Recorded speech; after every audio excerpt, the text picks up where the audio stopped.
Welcome to the first Florida edition of the Coach Maz Show, presented as always by Griffin baseball alum, State Farm agent Alex Hetrick in Delmont. And Maz, I know this is a business trip. We're getting ready to play a lot of games against some really good teams here. But it has to be exciting, first of all, to get off the bus, roll into some new digs this year, staying in a new place. Houses are very nice, weather's very nice, and at least we can enjoy it a little bit before we get to work, right? Yeah, we had knock on wood, we had a smooth trip down here. Our exit from Florida last year on the way home was not as smooth. So spent the night in Columbia, South Carolina Thursday night, finished the drive. Had a great practice at the Northeast Regional Park last night, and we're excited to play some really competitive baseball and some fantastic weather this week. I know it remains to be seen, but it has to make you feel good that you're on a bus for that long. You never know what you're going to get out of guys sometimes, but you have that first practice, before the game's down here, and it has to be encouraging to see them come out and practice really well. Well, they were excited. 18 hours on the bus. There was a lot of pent-up energy, but we had a great workout. Our enthusiasm and excitement was very evident. Guys did a little bit of sleeping on the bus, played a little bit of Mafia, whatever that is. But watched some movies. But no, they're really looking forward to this trip. There's so many great things about it. But I think what's most exciting to them is just the opportunity to come down and play baseball every day, kind of have a break from classes, and just really enjoy the relationships and the memories they're making with each other. The guys even watch DVDs on the bus anymore, like the overhead TVs, or does everybody have their own cell phones and iPads? I feel like that's not even a thing anymore. I'll tell you what, man, we have some awesome movies, and the dudes, they don't even watch them anymore. I feel so old school. I'm the only one watching the movies, but no, they're occupied doing other things. Well, Maz, let's talk about your start to the season. Your first three games. You win one, you lose two. I know you didn't play, the way that you wanted to, but you bounced back with a sweep over Walsh. So just your overall thoughts on, how you guys kind of competed in the first six games. I think our pitching and defense has been consistently very good through these first six games. I think we're still trying to gel a little bit offensively. There's certainly a lot of talent and a lot of explosiveness, and we just haven't seen it all kind of connect the dots yet offensively. I think that'll happen this week, but we're close. We're really close to, I think, putting some dominant performances together. Florida's tough, though. When you're playing that many games, we're going to ask a lot of relievers to spin back on short rests, starters as well. So, and you see that a lot. Some PSAC teams have rolled through here this week, and you'll see a 3-2 game followed up by a 20-15 game. So the pitching matchups are just kind of flip a coin throughout the week. But I loved our response against Walsh. We didn't play our best baseball down in Cary at the beginning of the year, but we certainly defended our turf and played a really solid series against those guys. And I think it injected a little bit of confidence into our guys, and hopefully we can ride that in this week.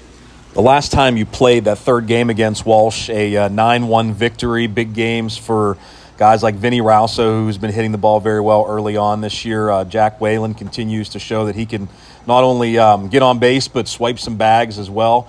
And Kevin Voppel had a big bounce back, really good performance, tossed 5 scoreless innings.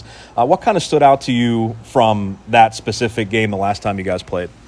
One thing, and you've heard us talk about just always having good responses, and individually, Brandon Berger, Voppel, both bounced back fantastic from a subpar start the first weekend. So really excited. I mean, we preached every single day, let's just get 1% better, and our guys had an opportunity to prove that, and they did last week. You mentioned, Jack Whalen and Vinny. I think we have some really dynamic pieces offensively this year. They just haven't connected quite yet. But I love the way our pitching bounced back from the first week to the second week. We were pretty close to putting together 3 out of 4 shutouts. Almost 3 shutouts in 4 games. So, I like our depth on the mound. I think we'll be able to be in every single game down here. And I'm just excited to see, a rotation of different guys in the outfield this week, and just kind of see what pieces fit together offensively.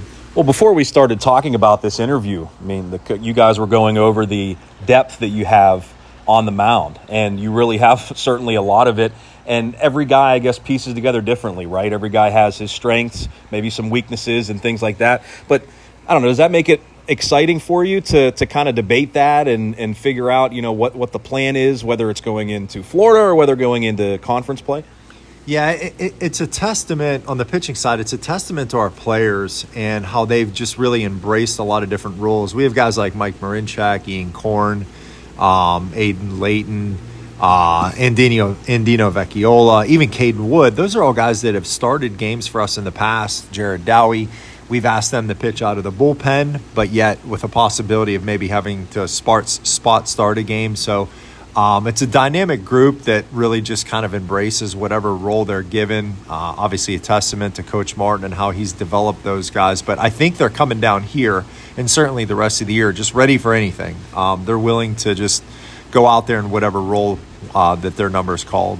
And, of course, with as many games as you play, 9 innings, you really get a chance to look at a lot of guys, certainly on the mound, but, also in the batter's box too, right? Yeah, I love the 9-inning games, especially down here when you're playing day after day. It gives you an opportunity to use guys in different roles. At the end of the day, you would love to say every guy on our pitching staff is clicking and every guy on our lineup is clicking, but you've watched us and announced us for so long, Dan. Like, it's so rare that you can go out there and have all 4 starters be dominant, or all, 7 or 8 or 9 guys in the lineup all clicking at once. So that's just unrealistic for that to happen. But that's why you rotate the opportunities down here in Florida and give guys some chances. Yeah, you always have things to work on as we continue here on the Coach Maz Show. A couple more things for you, Maz. I know you joked around a couple of times saying, you made the schedule and maybe you should fire yourself because you got some tough opponents. Obviously starts today against West Virginia Wesleyan, but you play a team tomorrow. We'll talk about Minnesota State Mankato later tomorrow. But Tampa, Ashland, Wayne State, Florida Southern you played last year. That was a cool experience, a good game at their home field, and Sioux Falls as well. So talk about the schedule and just the great teams you're playing and how that benefits you, not only for getting ready for conference play, but again, that strength of schedule if you guys do need an at-large bid for the regional. Well, I like to think that the PSAC is one of the toughest conferences in the whole country. So when this week is over and we go home and start that conference play in a couple of weeks, we want it to be just kind of business as usual. We don't want to walk into those PSAC weekends thinking we have to step up our game. We want to be able to play competition at that level for a couple of weeks leading into the season. So it's beneficial in a lot of different ways, but it gets us ready to play in one of the toughest leagues in the country. So you go up against West Virginia Wesleyan today, a team that you were previously in the same, it seems like a long time ago now, but the same conference. You've played them in some non-conference games as well. I know they had a rough season last year, but what do you kind of see from them when you look at them on paper? To be honest with you, Dan, you have to be careful, getting, I guess, a little bit too overconfident.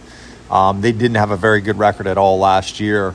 But I expect us to come out and to be honest with you, I expect us to win and put up a lot of runs and be really tough on the mound.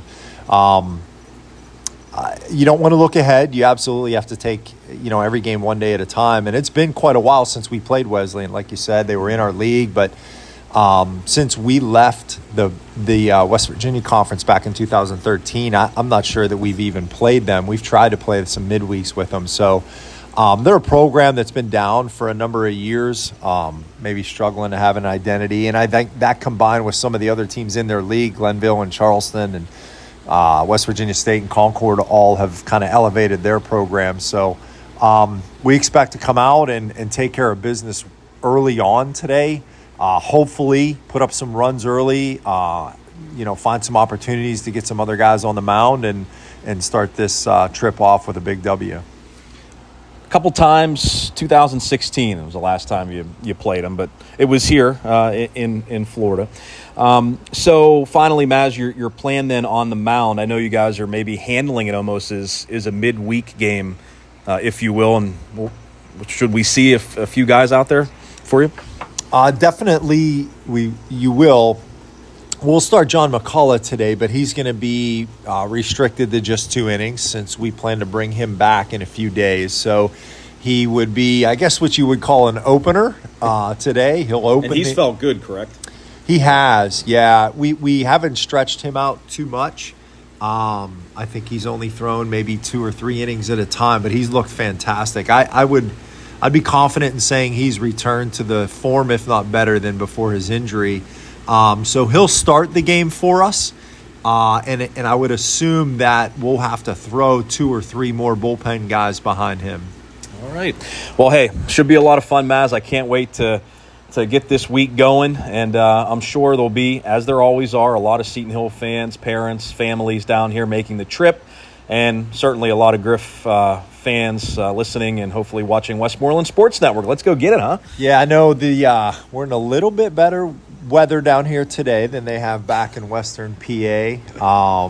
Trees blowing down. I mean, it's pretty wild back. Yeah, it's 80 and sunny, and we'll take it here today. But I know a lot of people will be tuned in, parents. My family will be listening. We're very just blessed and thankful to have you down here, Dan. We'll get our stream up and running today. They can hear the voice of the Griffins and maybe the voice of Bubba Snyder later this week, too. Later in the week. We can't wait for that. So, yeah, it'll be a fun week, and I'm so thankful that you're here to cover it for us. I wouldn't rather be anywhere else, buddy, not just because of the great weather. But, Maz, thank you so much, and go get win number 1 of the trip here. Sounds great. Thanks, Dan. That is the Coach Maz Show, presented by State Farm agent Alex Hetrick in Delmont. Well, first pitch coming up.